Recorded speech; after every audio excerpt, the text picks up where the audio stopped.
Hey, this is just an internal sort of white paper type thing. We've been trying to simplify the innovation process and we've boiled it down to 3 steps and 3 stages. There is actually a pre-stage to the 3 stages, which is how to build insights and how to define your challenge.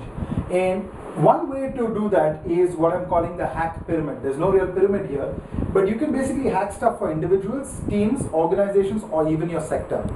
Now, there are 2 kinds of challenges you could take up. You could decide to upgrade at a certain level, or you could decide to create something fundamentally new. Now, what I'd like to do is just explain that for each level, what would creating or upgrading look like. There is a visual which I have as which I will set as a separate addition, and what are the key measure that needs to be improving, broadly speaking, for these things to be an indicator of progress. The first one is for individuals. The 2 generative skills are the ability to coach and the ability to design and innovate. And we think that pretty much everybody needs to have these 2. In addition to that, we suggest 1 to 2 critical technical skills that people can build, right? Because if you broadly look at careers, people have to create value and a percentage of that comes back as earning. Now, if you were to go from upgrading to creating at an individual level, broadly speaking, people start off working with somebody, so that's typically like an employee. Then maybe they become consultants or self-employed. Then they run a business, and then they become investors. Right? This is broadly speaking the pathway that that would play out over the next 10, 15, 20, 30 years. And it's not that it should go that way, but this is one way. The key measure of this, from a career point of view, is what we call relative income, which is the income per hour. Now, the second thing is teams.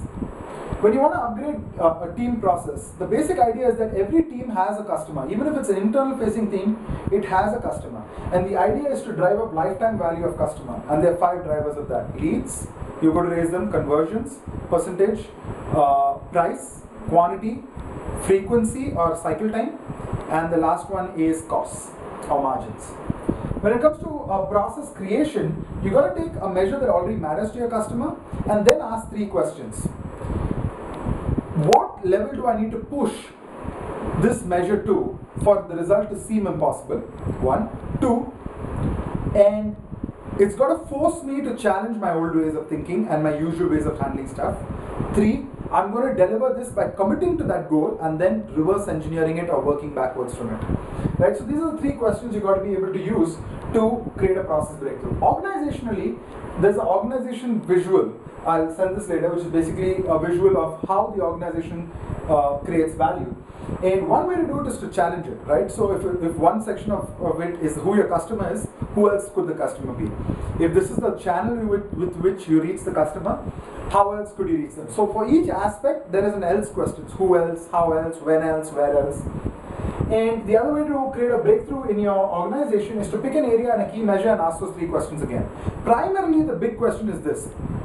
What is the measure that matters, and what result in that seems impossible that if I did it would change the game? Then you go to your sector. One way to upgrade who you are in a sector or your role in a sector is by finding new ways to partner, right? Finding new ways to partner, new ways to engage other stakeholders in the ecosystem, right? That is the way you upgrade it. But how you create it, or create a breakthrough in your sector, is you primarily take a product and you turn it into a 2-sided platform, right? And this is partly why Facebook is much more powerful than a single product, because it's a platform, not a product, right? And the key measure, key measure for an organization is primarily, if it's a business, is profit per key resource.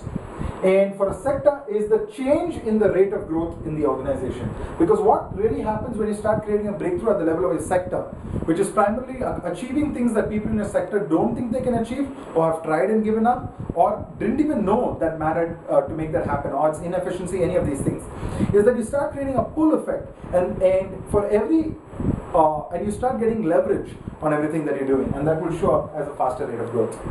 So this is just a quick concept note for you guys, for us to brainstorm together.